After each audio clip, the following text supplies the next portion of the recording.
Welcome back. Today we're going to continue talking about the hip, but we're going to answer a question from a friend of mine who wanted to know about some hip stretches. Now typically I don't teach people stretches off the back. There are so many stretches out there that people love, and I completely understand that stretching feels good. I don't take that away from people, but everyone is individual. One stretch that I give to someone might be appropriate for them, but that same stretch might be not appropriate for everyone watching this video. I will go through some common stretches that we see out there, but I want to go through them individually and point out some things to watch out for. It's important that you note that you don't want to push into pain. I prefer that people work on neurologically calming down their nervous system so the muscles learn how to relax, instead of us applying a force to the muscle to force it to relax.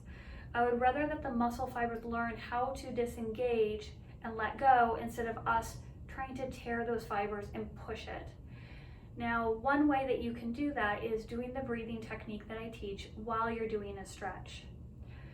Over the next couple weeks, we'll be going through some of these stretches just to give you an idea, because they're out there, they're on the internet, and so I want to make sure you're educated about it. But just remember, these stretches are generalist stretches.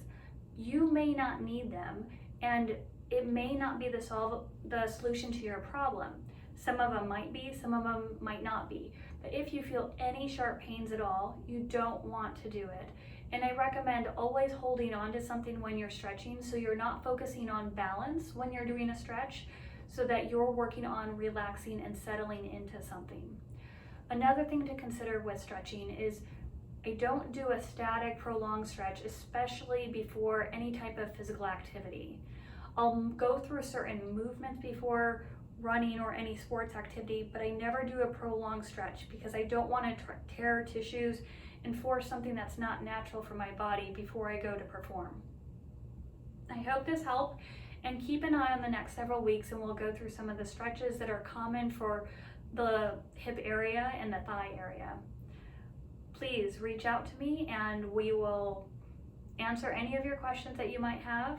The number or the email address is amy@paberinstitute.com, and check out the website, paberinstitute.com. Thanks again. Have a great week. Bye.